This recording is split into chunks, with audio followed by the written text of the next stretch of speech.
Hi, everyone. Welcome to Unchained, your no-hype resource for all things crypto.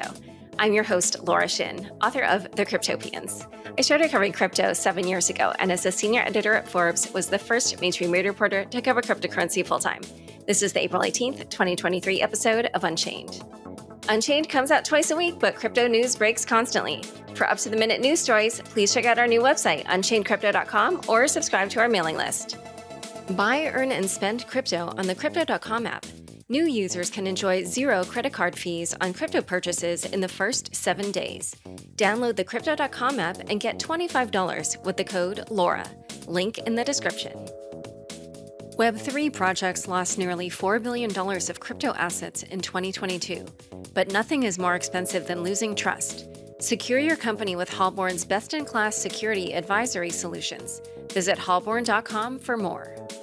Today's topic is MEV, or Maximal Extractable Value, and the distribution of it. Here to discuss are Uri Klarman, CEO of bloXroute, and Justin Drake, researcher at the Ethereum Foundation. Welcome, Uri and Justin. Hey, good to be here. Thanks for having us. So before we dive into all the details on MEV distribution, let's first get some background out of the way, just so all the listeners understand the full context of this situation. So Uri, we'll start with you. Can you just explain what MEV is? Sure. MEV, Maximal Extractable Value, is basically all the value validators can extract by ordering transactions, seeing trades, trading ahead of them, etc.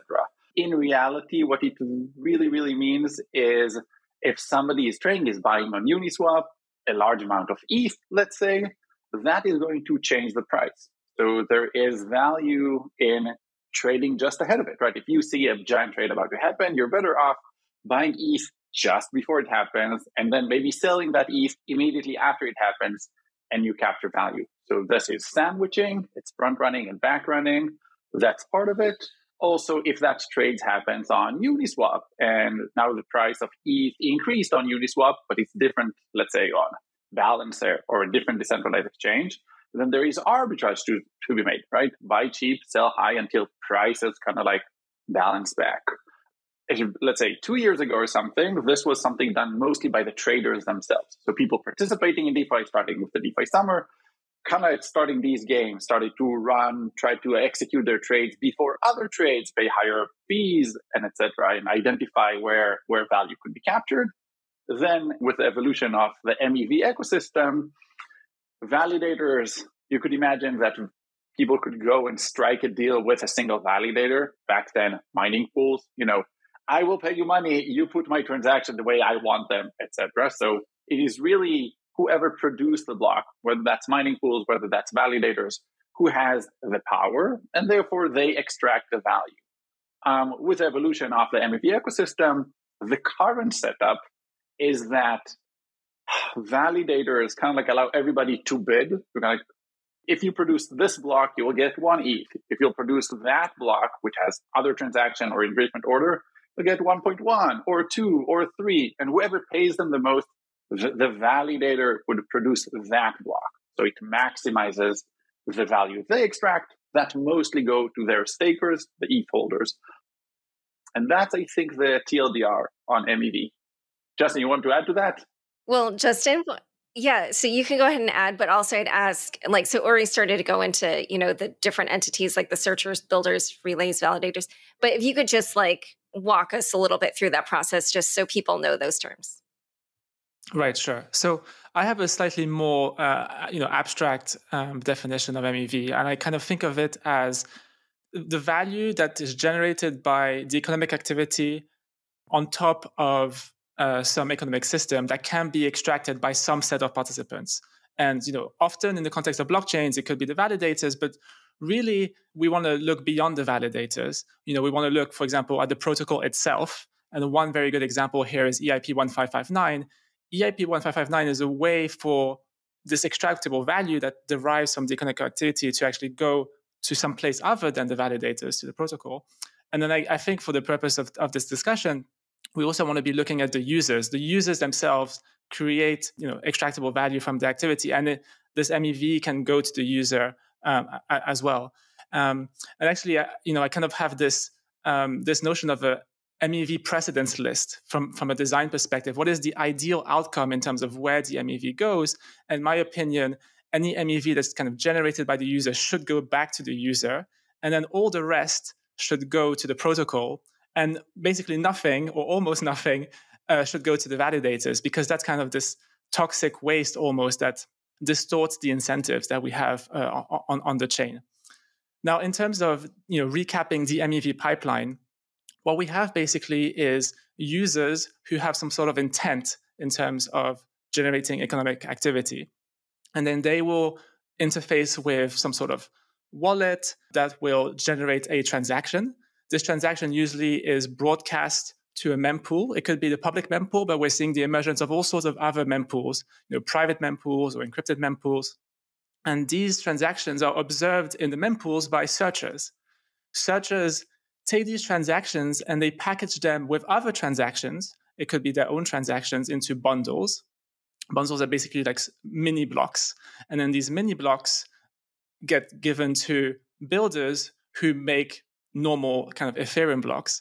These Ethereum blocks then get passed to relays. Relays are kind of these temporary intermediaries for technical reasons, but eventually they will go away. And then the relays kind of relay the block ultimately to the proposer, who signs it off, includes it on chain. And then there's a next level to the MEV pipeline, which is the attesters. So the attesters kind of really finalize the inclusion of the block in the chain. I love how succinctly you describe that, because it is otherwise like sometimes seemingly a complicated process. And yes, this is definitely kind of a longer or not longer, but there's more entities involved than there used to be.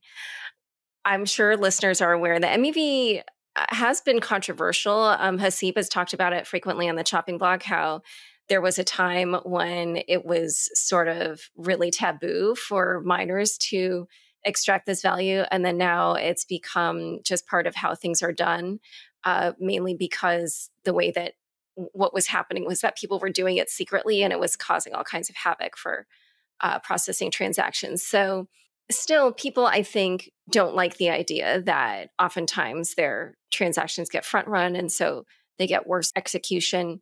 And recently we saw that there was a group of various MEV entities that formed a group called MEV Blocker. And it's exactly what it sounds like. They're trying to block MEV from being exploited. They are saying that MEV exploiters have profited by $1.38 billion from everyday users so far. And I was wondering what your opinion was of MEV Blocker, whether you thought this effort would succeed, or if you thought it was the wave of the future. First of all, the MEV is still there, right? Because there is value to be extracted. The question is, does it go back to whoever generated the user, or is it being extracted to the validator and from that to the staker? So it's kind of like, where does the value go? It doesn't disappear. It just might stay with the original holder of it, maybe the user who generated the transaction. And so from the way I'm saying, it's not, sometime people are upset that their transactions are being front-run. Yes, if I send a transaction, somebody sees that and does something, so I get a worse price and he extracts value, that's a bad, unfair thing. If you don't see that, like people aren't, there's a great discussion kind of like, well, what's fair ordering and what's fair and what's not fair? And for me, it's very simple. If somebody else made another transaction, was faster than me, and he got there and not me, sure, like he was faster, that's totally fine. If somebody else saw me, what I'm doing, my transaction, my trade, and then did something in order to take advantage of what I'm about to do, that's unfair. It's very simple to me. There isn't like some great question there. And so what MEV Blocker does, we might have been the first one to come up with this, like back then with backrun me. Basically, the idea is that there are two forces here. Users trying to keep the value that they generate, and validators trying to extract it. I think shout out to Thogard from Fastlane. I think 6 months ago, he wrote like a good thread, like, these are the two forces, these are the two models. Both users and validators have power. It's not like neither of them is powerless. Validators cannot extract the value if the user won't give him the transaction. The user can't get their transaction confirmed if the validator don't get it. So there is a struggle of forces between the two, and the outcome isn't necessarily clear. I'm not sure where the value is going, and maybe we'll have to live through it and to see where it goes. I would add, I think that's a great step forward. So, I think we definitely should be building systems where less value is extracted from users and go, whether that's for the protocol and whether that's to validators. No matter what the end result is, from my perspective, I always think of it's getting clubbed in the head. You said trying to get front run, maybe, you know what, MEV Blocker actually doesn't do front run. It only captures value behind. So I'm going to change, I'm going to ignore that piece. So that's my general take. It's a good thing, it's a step forward, but it isn't clear what's going to happen between these two forces. So I have a very strong opinion, which is that users have sovereignty over their data. And I don't just say this from an idealistic standpoint in terms of what I want to see the world. I actually believe that from a fundamental standpoint, they have the power, if they are sophisticated enough, to get as a rebate the MEV that they create. The problem right now is that we just don't have the tools. And MEV Blocker is one of these tools that makes it extremely easy for a user to be able to enjoy the sovereignty that they natively have over the MEV. And so going back to this idea of MEV precedence, the way that I see this space evolving is that any MEV which is generated by a very well-defined user, so for example, a user making a transaction on Uniswap, almost all the MEV, let's say 99%, will go back to the user. And the second tier player, which could be the validator, or in the case of MEV Burn, it could be the protocol itself, they collect the so-called excess MEV or the so-called latent MEV, which is just there, from market inefficiencies like arbitrage. And it's not clearly assignable to a very specific user that from which the MEV originates. Now, in terms of MEV Blocker, I'm still warming up to the name, but for me, Blocker, is about blocking something. And I think the big thing that it's blocking is front running. And a year ago, if you had asked me what is one of the big problems to solve for MEV, is preventing the front running. But actually, I realized maybe 6 months ago, that there's an equally important problem, which is to actually enable back running, which is basically to facilitate the extraction of MEV from that transaction so that it can be specifically rebated back to the user. And so really there's two sides to the coin. You want to prevent the front running, but enable the back running. And the reason why I say back running, and is the reason also why backrun me by bloXroute was called that way, is because if you are a naive user and you make, for example, you make a transaction on Uniswap and you only hit Uniswap, then now what's going to happen is that the price on Uniswap is going to be slightly different than the price on all the other DEXs. And so really, if you were a fully sophisticated user, you would use some sort of aggregator, maybe like Matcha or 1inch. And the backrunning, it basically fills the gap between the unsophistication of the user and the optimal execution that you could have had if you were fully sophisticated. And it does that in a fully automated way, which abstracts away all the details. And just as a thought experiment, just to give you some intuition as to how this works, imagine that you had a mempool for transactions where the transactions didn't have signatures. You could only see the content of the transaction, but not the signature itself. And so what that mempool would allow, it would allow the searchers to create these kind of bundle templates that could potentially be included on chain if they had access to the signature, but they don't have access to the signature. And so they can't actually go ahead and extract the MEV.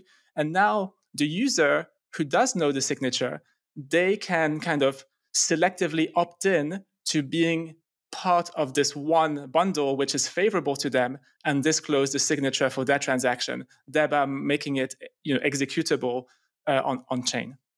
And I see this whole idea of rebating MEV as one of the big kind of, quote, mega trends in MEV. And we've seen, MEV share by Flashbots. We've seen, ideas like wallet boost by Block Native, Open MEV by Manifold. And all of this is part of the same MEV rebating theme. Can I push back against at least 3 different things you said, Justin? Sure. For sure. So first of all, So I feel strongly regarding MEV. I'm actually like, I don't think we should have an MEV auction. Like rebate is not enough. And like, but for a second, I'll take the hat of the other side and want to counter argue. Yes, users have all the power. They want something to happen and capture or not.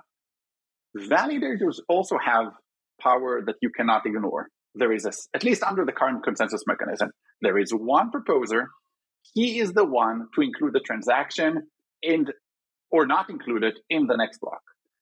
A proposer could say, any transaction that doesn't pay me at least $1, I'm not including in the next block. It isn't worth it for me. And so validators do have the power to delay transactions. And if we are building, the open global financial system of the world, then delaying transaction actually matters a lot. If you trade now at the current price or trade later at a different price, it changes a lot. So I'm not sure I completely agree with you. Well, users can extract 99% or keep to themselves 99% of the value, and validators will only get 1%. Validators might have a problem coordinate. A lot of it is about coordination, but you could imagine, especially, and I don't think this would happen, but in theory, a large validator pool or staking pool who controls 10% of the stake. So okay, in these slots, your trade won't go through unless you pay X amount. And it is completely, the user might be better off paying $1 per transaction because you're paying, let's say, $50. Like it's a big trade. You're paying 50 to Uniswap LPs. $1 more is very much worth it for you. So I'm not sure I agree with that piece about 99%, 1%. A different thing I disagree with you about, and I'm not sure I'll remember all three things I thought while you were talking. The other thing is that I'm not sure I agree regarding the rebate being a big thing. Okay, rebates are nice. It's kind of like you made a transaction. There is some inefficiencies, like you traded on Uniswap, so there is somewhere else to be traded. But the actual price of every asset actually changes in real time. Outside of Uniswap, outside of the blockchain, the price of ETH constantly fluctuates in real time. A transaction in second one is different from that same transaction in 10 seconds later. We just had like a major bull run, right? We were 10% over like 12 hours or 24 hours. I'm not even keeping track of what prices look like. It very much matters for the user. A user making a trade should, again, if we're building a good world global or a useful global financial system, it should get the correct price. It's kind of like, I'm sending a trade. Now, maybe that trade is trading against the correct price right now, but that price on Uniswap is no longer true 5 seconds later, etc. So getting a rebate is, it's a step forward. Instead of user getting completely wrecked, they're taking some of the money back. It's by definition inefficient, but you're making another action on chain to pay it back. Ideally, we want to build a system that the user send a transaction, trade at the current correct price, and that's it. So by definition, rebating is inefficient, right? Like maybe it's better than, again, just wrecking users. But it's not the future of France from where I'm saying. This is not, okay, we'll get that. Maybe the third thing, because I really don't remember what was the third thing that I wanted to object to. Yes, front running is the bad thing that affects users and actually, get them worse execution price, etc. Back running happens later. And you said, listen, maybe back running is as important. Again, going back to this idea of real price actually fluctuates and changes in real time, it should be the validator, from my perspective. If somebody made a trade, he said okay, here's the price. He should get the correct price, but any price changes that happen afterwards, it's okay for that to go to the validator. It's that or wherever, not to go to the user. The user didn't get a worse execution. He saw the correct price, the current price, he got it. And if afterwards price actually changed or increased or decreased, it's okay for the validator or a different entity to capture any value left behind it. It didn't hurt the user. It does hurt the user if you front run the transaction. He gets a worse price. And so I don't necessarily agree that, well, we have these two equal problems. One of them hurts the user, the other don't hurt the user. No, I think I agree with this. I mean, this is like second order kind of details, and I agree with Uri on pretty much all of it. Yes, so there is some potential like delaying or price gouging that is possible by the validators, and maybe that is an optimal strategy. But basically what we have today is like these minimal tips, right? So if you have a 1 GUI tip, then, most of the time you'll go in, but maybe some validators will enforce, a 100 GUI tip. And, in expectation, this might be a profitable move because, you even if you have, 10 times less people willing to pay that tip, you're still 10 times better in expectation. I mean, there are possible solutions here, including inclusion list and MEV Burn, but that becomes quite technical. I guess on the rebate, I think one of the points you were making is that it's not about the rebate per se. It's about optimal execution at the time of execution, and I totally agree with you. And then the other kind of point that you made is that the technical mechanics of rebating with another transaction is suboptimal. And the reason is that you have these gas inefficiencies when you're dealing at the transaction level and trying to fix the transaction that was suboptimal. Really, what we need to do, as you said, is we need to go back to the intent layer, because ultimately users generate intent. They don't generate transactions. And then from that intent, submit one single transaction, which is optimal. And actually, I'd go even further than that. What you want to do is you want to take the intent of all the users that are willing to transact and then create one master transaction that kind of optimally executes the intent of all the users simultaneously. And this is a little bit what CalSwap is doing for a very specific application, where they're basically aggregating the intent off chain so that you have better execution on chain. All right. So one question, you guys, when I asked you about MEV Blocker first, I initially thought it only blocked the front running, but it does it do rebates? I didn't read anything that talked about the rebates. Or so basically what it does is it takes transaction or an intent and prevent front running it, but also goes and says, who's willing to pay how much to be just behind this transaction?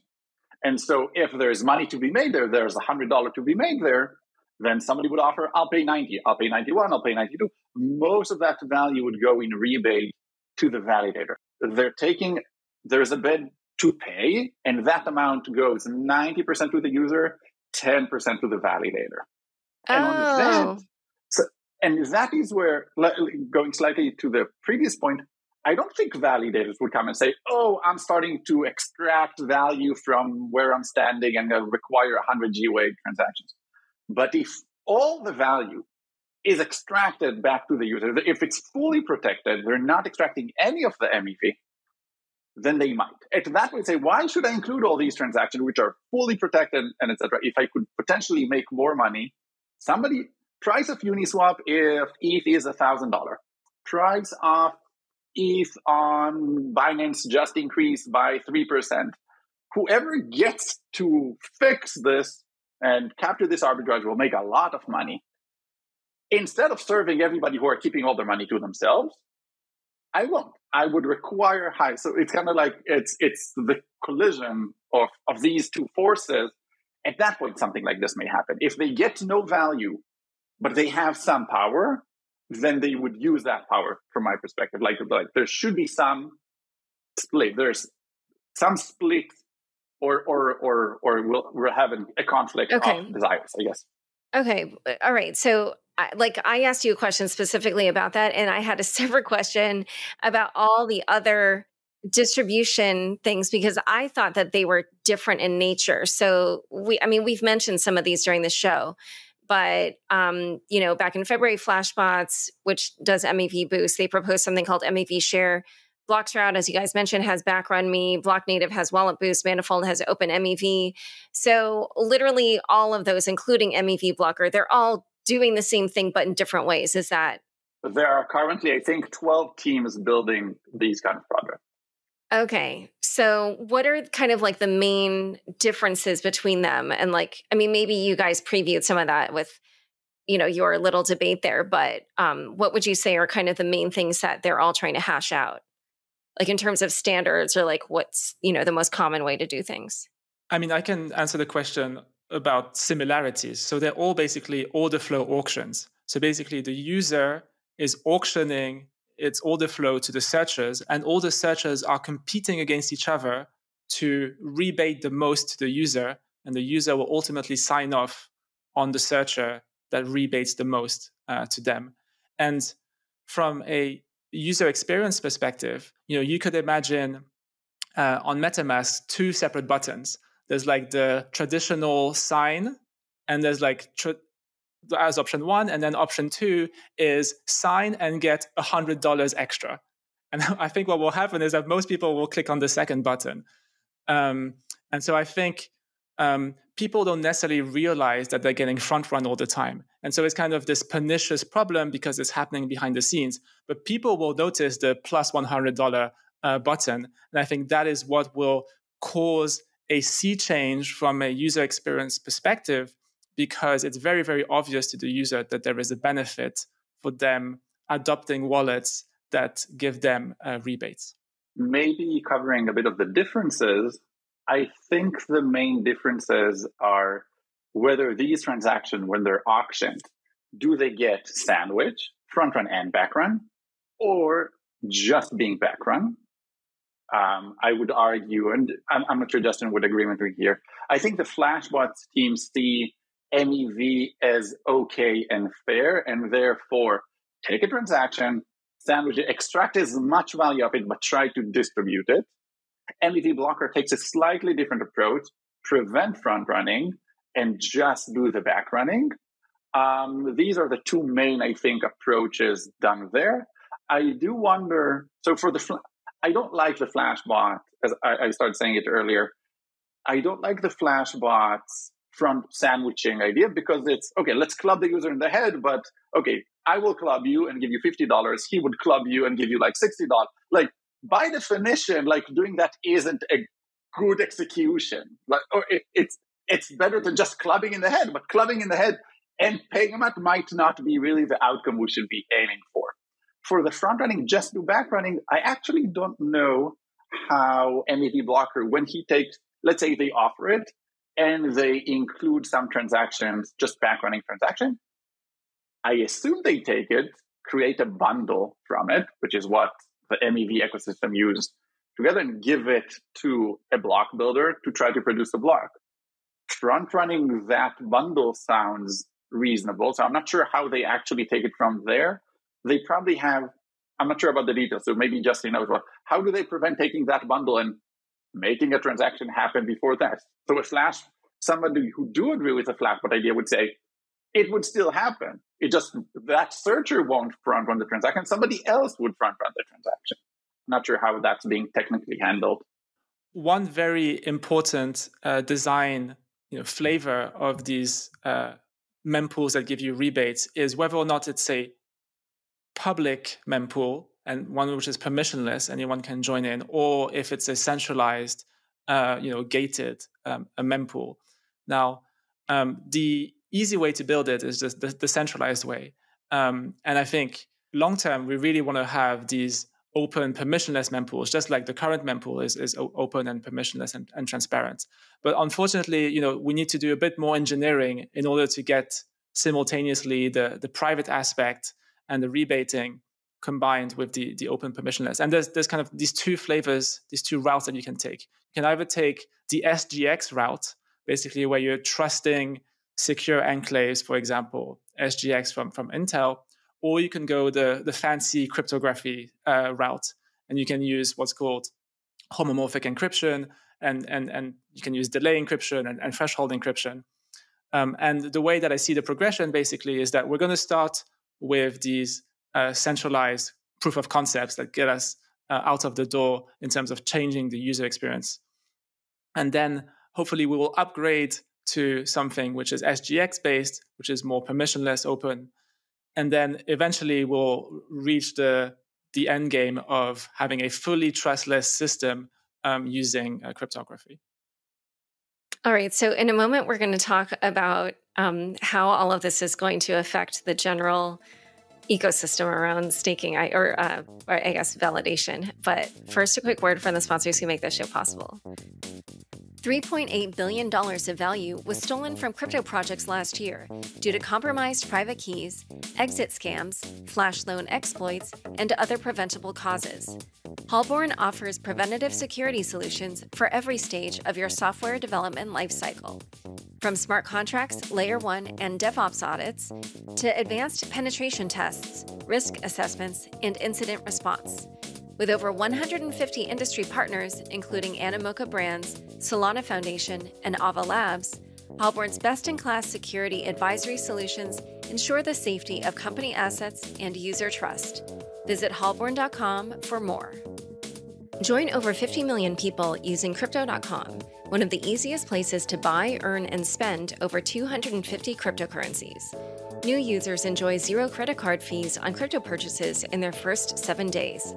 With Crypto.com Earn, get industry-leading interest rates of up to 14.5% on over 30 coins, including Bitcoin. Earn up to 8.5% on stablecoins. With the Crypto.com Visa card, you can spend your crypto anywhere. Enjoy up to 5% cash back instantly, plus 100% rebates for your Netflix and Spotify subscriptions, and 0 annual fees. Download the Crypto.com app and get $25 with the code LAURA. Link in the description. Back to my conversation with Uri and Justin. So from what I'm hearing you guys describing, it kind of feels like the end game of this will just be that a bunch of services will compete on how much they can return back to the user. Well, that plus, I guess, better execution. So in the end, like right now, most of the MEV is going to the validators. But do you think that the end game is that most of it will end up going back to the users, or where do you see this going? So the way that I see it is, roughly speaking, and this is just rough orders of magnitude, half of the MEV is generated by the user. And I think half of it will basically go back to the user instead of going to the validator. And then the other half, which is kind of this excess latent MEV, I think will actually go to the protocol. And this brings us to a whole new topic, which is MEV Burn, which is the exact same thing that EIP 1559 did to congestion fees, but this time for what I call contention. Contention is this externality that comes from the fact that blockchains fundamentally have to order transactions. And when there is competition for this ordering, you have contention because various transactions are contending to be, for example, the first one that executes and collects the arbitrage. And congestion is the fundamental externality that comes from inclusion as a service. So block space can be used in 2 different ways. You can either use it to include and confirm transactions, or you can use them to specifically order the transactions. And 99% of users only care about inclusion. But then there's this very sophisticated class of players, like arbitrageurs, that don't care about inclusion. The only thing that they care about is ordering. And just like EIP 1559 kind of was this really beautiful design which allowed for congestion fees to go to the protocol as opposed to going to the validators, MEV Burn does it for contention fees. And the reason why this is important is because it provides us various security upgrades. And we could spend a whole podcast talking about those. But one of the things, for example, it improves chain stability. If you have a very big spike of MEV right now, the validators are actually incentivized to compete with each other and reorg the chain and double spend and double sign and do all sorts of nasty stuff like denial of service attacks at the networking level in order to grab this bounty. But if you were to burn it, you remove this incentive. There's also this very interesting edge case with decentralized pools, whereby you have operators in a decentralized staking pool that are actually incentivized to rug the pool. So I call it rug pooling.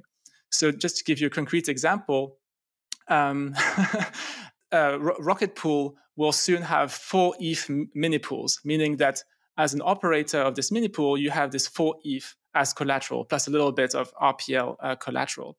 Now, if you have a spike of MEV, which is greater than the collateral, for example, if you have a 10 ETH spike or 100 ETH spike, now the operator is actually incentivized to forward the MEV to themselves instead of giving it to the smoothing pool and forego the collateral to the staking pool.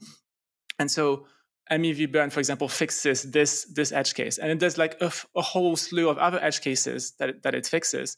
And the other really exciting thing about MEV Burn is that in addition to these, microeconomic game theory security improvements, it also has huge macro implications, just like EIP 1559 did with the burn. It, improves scarcity, for example, but it has, all the other advantages that EIP 1559 provides from a macro standpoint. For example, not overpaying for security.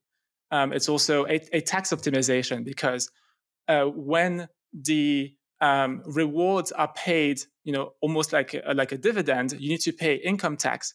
But when you burn the rewards, you actually effectively have to pay capital gains tax. And so you kind of have this roughly 2.5x tax optimization. But I'm going to be spending more time on podcasts specifically trying to educate about the benefits of MEV Burn. One other thing that I wanted to ask you, because you're also supportive of MEV smoothing. So are they essentially, is that just part of MEV Burn, or is that like a totally separate thing, or can you explain that? Yeah, that is exactly it. So that the smoothing is one aspect of MEV Burn. There's two aspects of MEV Burn. Number one is the smoothing, and this is where all the security benefits come from, because you're smoothing out the spikes. The second big benefit of MEV Burn is the redistribution.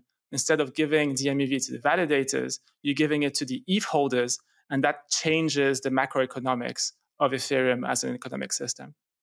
I like some parts of Justin's vision, but I disagree with him on your first question. So where are things going from where we're standing right now? Yes, currently validators, we're starting to see that end. Like the bonanza of the validators is about to end. So MEV used to be captured by the traders competing on that. And then they got a lot of competition, started to pay higher and higher gas. So it was mining pools back then who started to capture that value.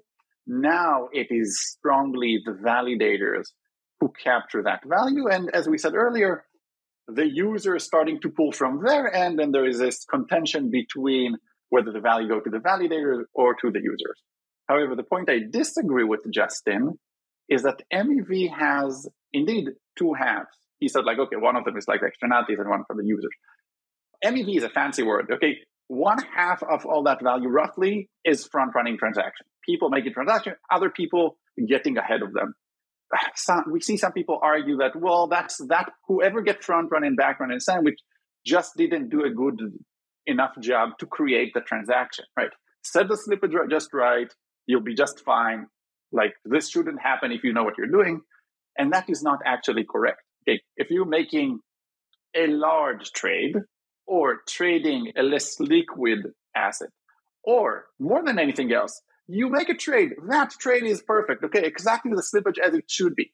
But because price actually moves in real time, price just increased on 1% somewhere else, and all of a sudden, your transaction is actually willing to pay way too much for it. Okay, your transaction, which was created just perfectly, is now somebody should come and be like, oh, this guy is willing to buy at this price. Sure, let him buy at this price, and then push the price. So sandwiching that transaction, pushing, then back running and pushing the price back because, let's say, price dropped by 1%. So even if you created that transaction at that time in the perfect setup, you still have to allow slippage because price would change. Not even talking about, well, what if some transaction just got ahead of you? Your transaction would fail because price moved by 0.001 basis point. So you allow for some slippage. The current ecosystem ensures you'll get the worst execution, no matter what. So if price moved elsewhere, you're about to buy an asset and it went up, you're not going to benefit from it. Okay, no matter what, you'll get the worst execution. So half of MEV is that.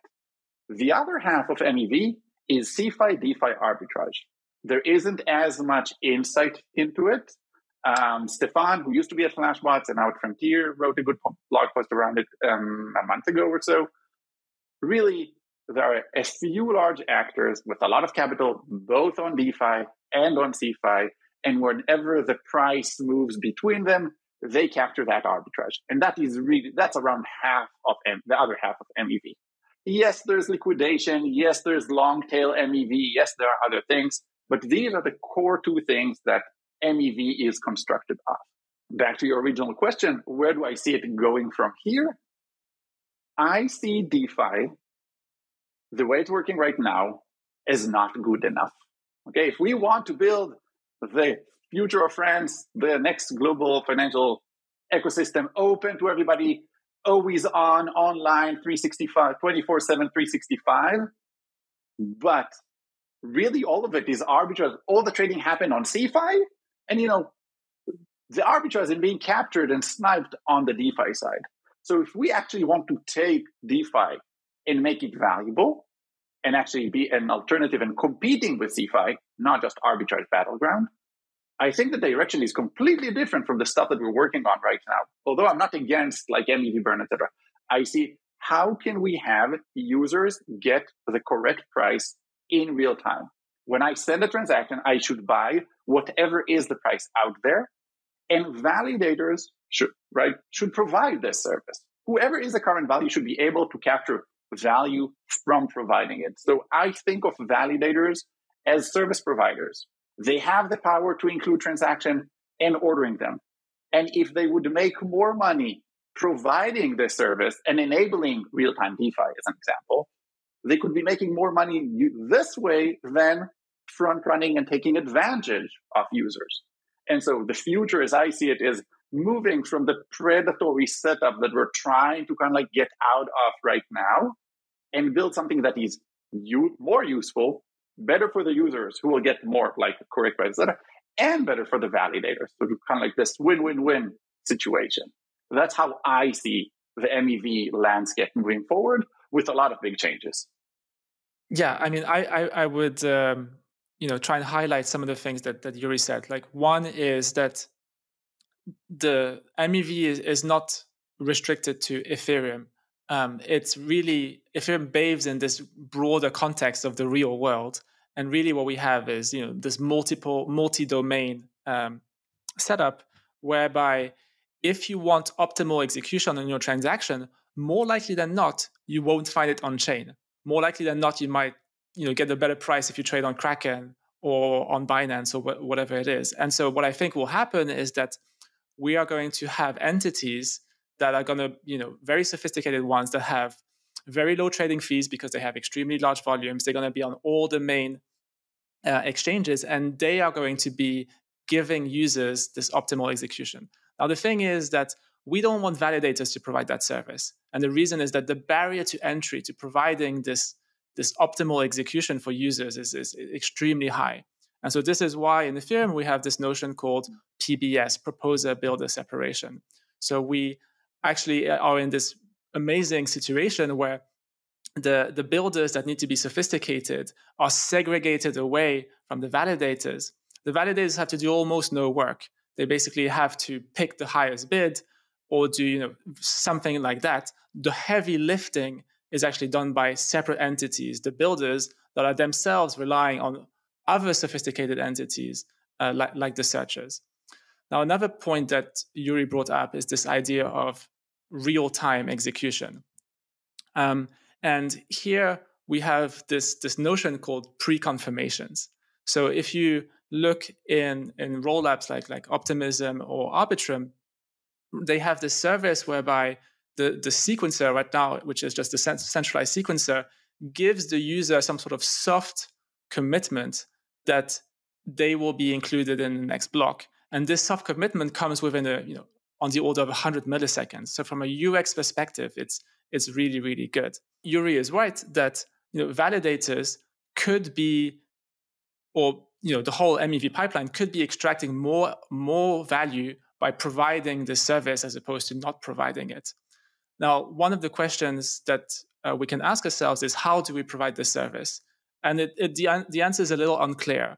We could, for example, have the builders provide this service, pre-confirmation, whereby the builders promise to include these pre-confirmed transactions in that next block. But we could also do it at the proposer level. Now, one kind of question that that we have from a research standpoint is how do we do this? And this is where maybe EigenLayer comes in. So EigenLayer is this kind of restaking platform where the proposers can opt in to providing pre-confirmation services, and if they don't provide adequate pre-confirmation services, they stand to lose some of their stake teeth. Now, thinking in terms of the future and what's next for MEV, I actually think there's going to be a whole new class of MEV. So right now, so far, we've explored execution MEV, right? What is the value that can be extracted from execution? And the two services that execution provides, just to recap again, is inclusion and ordering. And this is where congestion and contention fees come in. But then there's this other kind of type of MEV, and that might be a bit of an abuse of the way the term is used today, is what I call consensus MEV, right? So the validators have stake, and they can restake to provide services like pre-confirmation. And this pre-confirmation service value is extractable value, right? That's the definition. It's value that can be extracted. But it's provided through restaking the stake within consensus, and it doesn't really involve so much the inclusion or the ordering of transactions. Well, maybe pre-confirmations is a bad example because it does involve the inclusion and ordering of transactions. But I think there will be all sorts of other services, within the restaking framework, which are purely orthogonal with inclusion and ordering.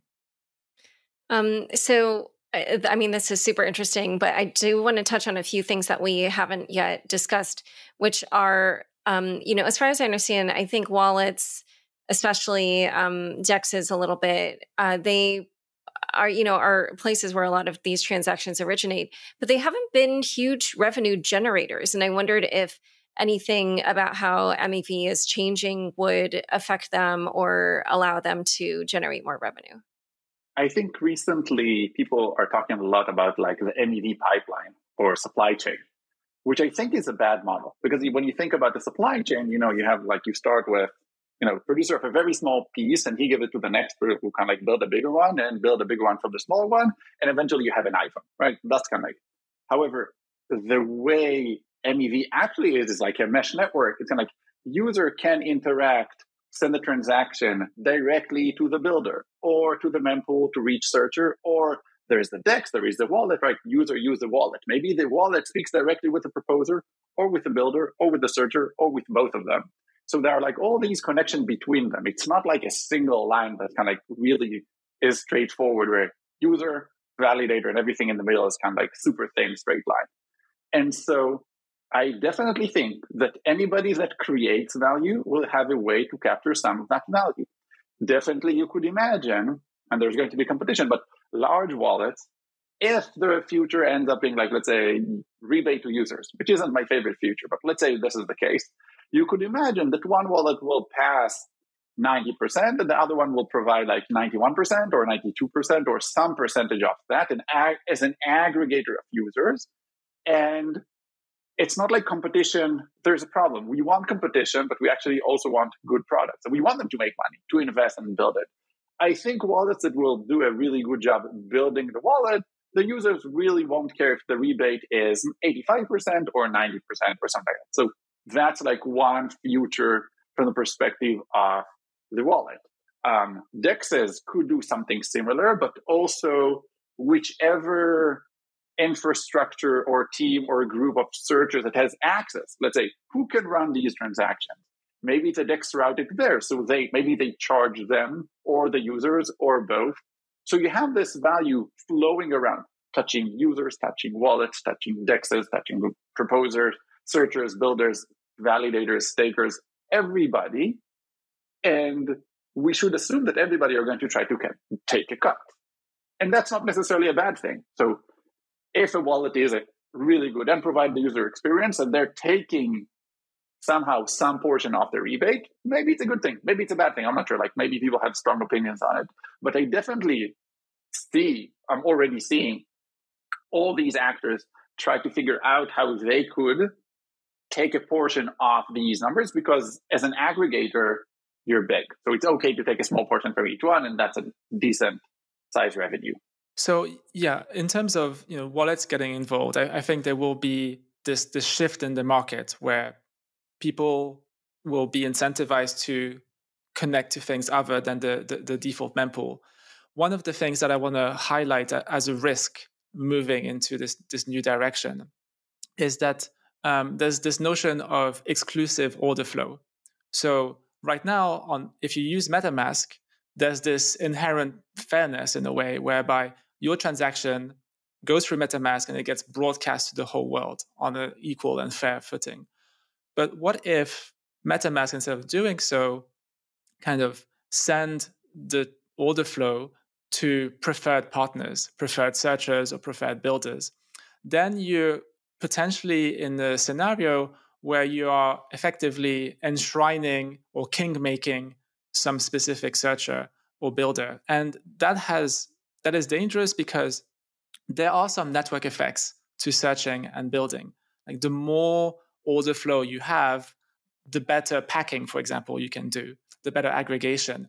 And if we have the centralization at the searcher and the builder level, then now you make it easier to do censorship, for example. So it's possible that MetaMask, will not give you all these nice, services if you're interacting with Tornado Cash or something like that.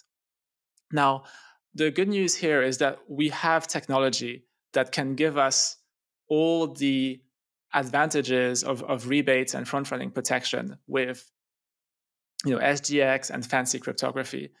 And I think the other kind of tool that we have at our disposal is this notion of social norms, whereby it's kind of frowned upon for wallets to be creating this exclusive order flow, just like it's frowned upon for a mining pool to have more than 51% of the hash rate, or it's frowned upon for a very large staking operator to only use one consensus client and one execution client. Right? We want diversity. We want decentralization. So I'm very optimistic that in the medium and long term, we will have the technology that gives wallet operators the option to use credibly neutral, credibly fair, and transparent mempools that don't kind of king make a very specific searcher or builder, and that the adoption of this technology will happen through social norms at the social layer. So I enjoy strongly disagreeing with Justin today, although I like it a lot. And so I disagree with 4 things with this argument.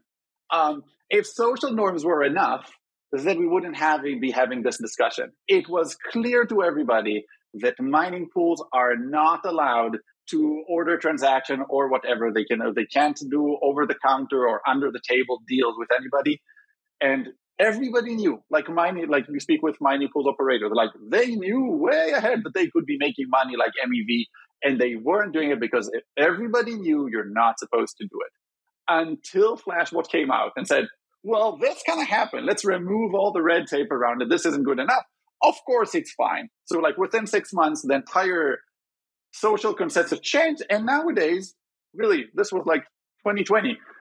Nowadays, of course, it's fine that all the value, they try to extract the most value. So social isn't a good tool for this.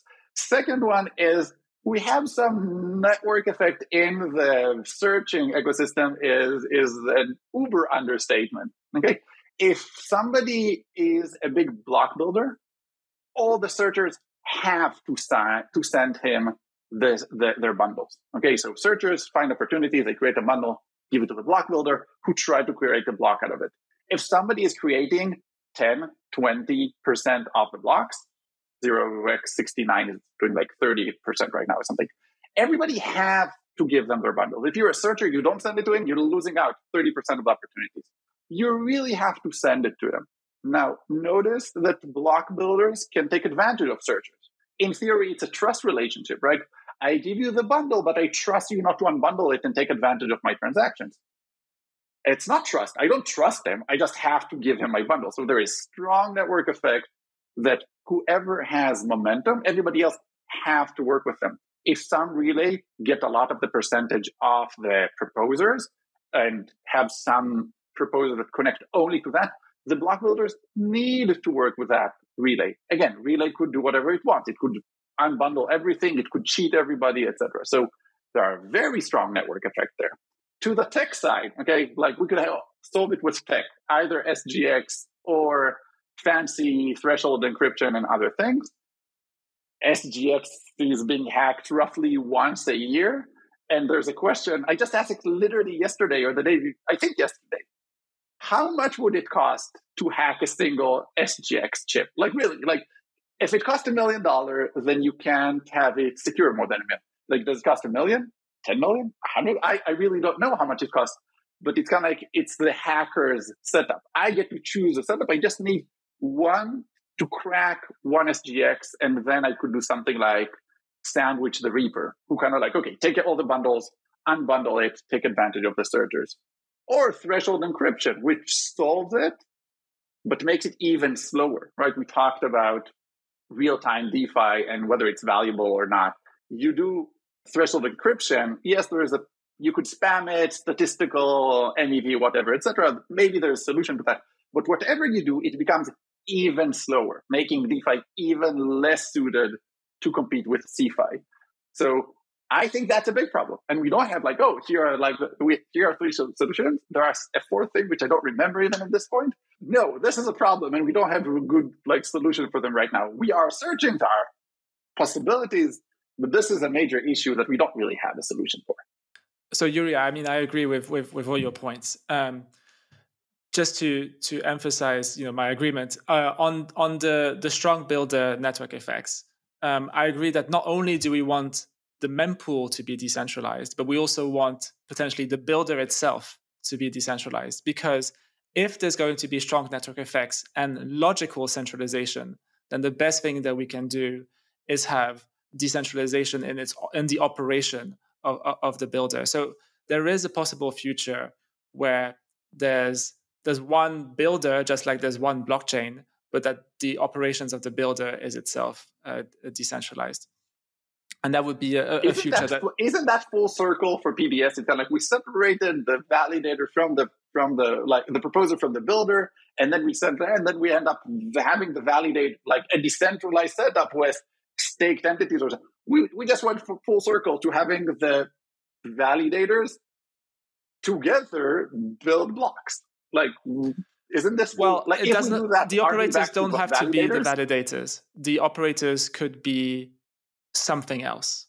It could be, a separate chain. It could be based on fancy cryptography that doesn't necessarily require an honest majority. Because the thing is that consensus requires honest majority, but maybe things like mempools don't and block building don't require honest majority. I guess you're right. Like if ultimately we end up with both systems being operated by the exact same set of validators, then we might as well remove PBS. But I don't think that's going to be the end game.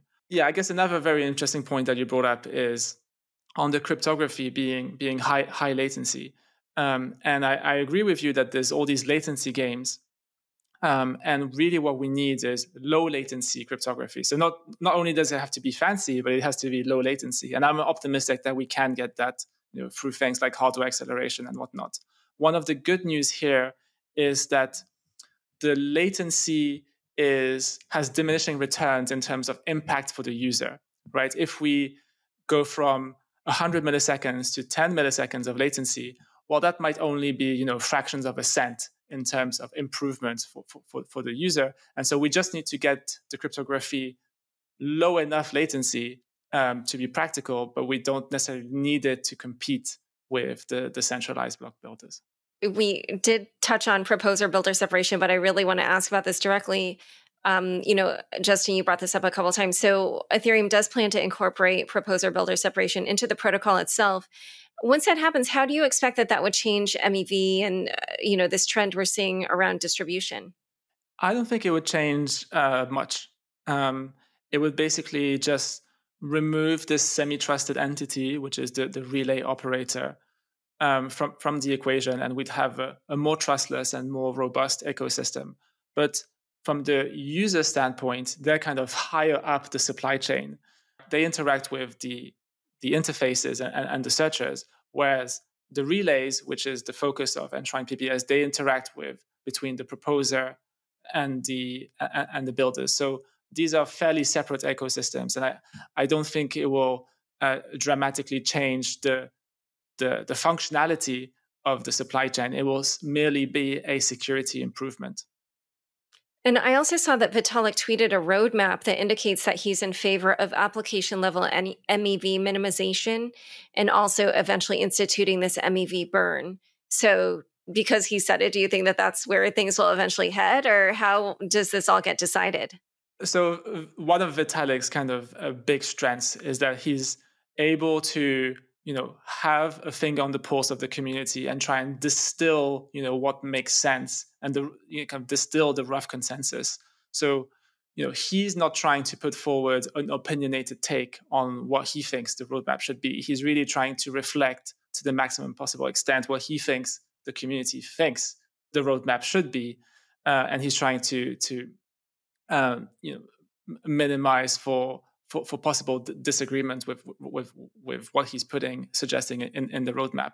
Now, I agree with him that there's these two things that need to be done. On the one hand, we need to either minimize or kind of return the MEV back to the user, and that could be done with better MEV design at the application level. It could be done with better infrastructure off chain with the wallets and the searchers. And I also agree with him that in terms of the so-called excess MEV, which doesn't get minimized or rebated, that it should ideally be burnt. And that's the topic for another episode. I would argue that everybody believes that MEV should be minimized at the application. Like, it's better, right? Like, even thinking Uniswap v2 versus Uniswap v3. Uniswap v2 was creating a lot of arbitrage opportunity. Uniswap v3 creates less so because like the way the liquidity works, etc.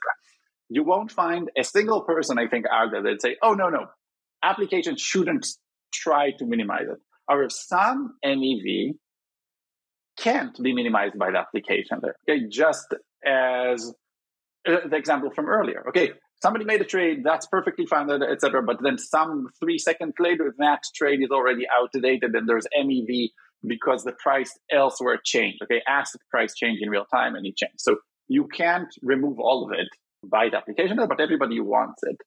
I think Vitalik is awesome and a good person. Which in crypto isn't necessarily that he's both smart and good, etc. I think, and Justin would probably disagree with me here, I think PBS is wrong. I think this is not the direction. I lately started to have strong Lightning Network vibes with, well, we separate the validator to proposer and builder, and now we have a decentralized builders, and we have searchers and block builders, and we have another MEV-focused layer 1, which they participate in. Yes, or, validators used to build blocks. Can that have so and Justin strongly disagree, and that's totally fine. I'm in the opinion of that PBS should already be on the roadmap, and of course we're doing it. The merge was just like, September, 9 months ago, 10 months ago, something less so, right? This is just like shaping out. I think we'll see a lot of more shaping out, like coming out there. Okay to be wrong here, but I actually don't think PBS is the direction and the thing we should solve for. I think validators should require little resources and run open source and provide services which create more value than taking advantage of users. Taking advantage of users actually require a lot of resources. That like validators can't just do the front running themselves and everything, right? You need a lot of expertise, a lot of resources, simulation, etc. I think there are ways not to need PBS to create a better DeFi and a crypto world, but that's just my opinion. Excellent. Uri, I'm really looking forward to this amazing local block building that validators on the Raspberry Pi could do. If you can build this, that would be absolutely amazing. And I look not sure about Raspberry Pi, but sure, I'll keep you in the loop. I think I detect some sarcasm from Justin, but anyway. A tiny bit. So, but Justin, did you want to respond more like fully than that? No, I agree with you. There is a possible future where proposer-builder separation is not required. But like intuitively, in order to be, a good builder, you need to be extremely sophisticated. You need to have a lot of computational resources because you have this complex, packing problem that you need to solve. You need to be extremely well connected to exchanges. You basically need to be a legal entity that it crosses multiple jurisdictions. You need to have professional trading accounts on all the big exchanges. You need to have extremely low fees with these exchanges. So you need to trade extremely high volumes. Your average validator is not going to be trading trillions of dollars. And so they basically need help from other entities, which could be, searchers or builders. And I don't see validators, being able to, single-handedly build these optimal blocks. But maybe there is some system out there which can do that. So, for example, Arbitrum is a proponent of this first come first serve, which is this very simple model where a transaction comes first, then you just include it as it comes, and it is possible that you only need a Raspberry Pi to build blocks with a very, very, very simple strategy. Now, it is a possible future that these kinds of systems can be built and they are incentive compatible. But the problem with first come first serve is that it at least our current understanding is that it creates externalities which are not great. It creates latency games, for example, and it potentially even creates incentives to completely bypass this whole system and recreate PBS. So really, what I think will happen over time is that the incentives will shape the ecosystem, and then we should just see what this final shape is, and then depending on what it is, either have enshrined PBS if it makes sense, or if it doesn't make sense because block building can be done fully locally very, very easily, then we might as well just remove enshrined PBS. All right. Well, this has been a very, very fascinating discussion. We, I think, went pretty in depth on all of this stuff, and it's clearly not something where, just everybody is converging on one opinion. And I'm so glad that we were able to get a range of them. For Justin and Uri, where can people learn more about each of you and your work? People can find me on Twitter. I mean, I don't tweet much nowadays, but at the very least, I have open DMs there. I'm also easy to reach on Telegram and on Discord. Similarly, Twitter is a place to find me most of the time, I think. I think I stopped using my email because I have no idea what's going on there. But it's the coolest thing about the crypto ecosystem. If you want to speak with somebody, you can find them on Twitter and they'll respond to you. And it doesn't matter who they are and who you are. So I think that's a very cool thing about our community. So find us on Twitter. Super easy. Yeah, let's hope that doesn't change in the future, given some of the things that are going on that platform. But anyway, all right. Well, it's been a pleasure having you both on Unchained. Thank you so much. Thank you. Thank you. Thanks so much for joining us today. To learn more about Uri, Justin, and MEV distribution, check out the show notes for this episode. If you enjoyed this episode of Unchained, please share it with a friend. Unchained is produced by me, Laura Shin, with help from Anthony Yoon, Mark Murdoch, Kevin Fuchs, Matt Pilchard, Zach Seward, Juan Aranovich, Sam Sriram, Ginny Hogan, Ben Munster, Jeff Benson, Leandro Camino, Pama Jimdar, Shashank, and CLK Transcription. Thanks for listening.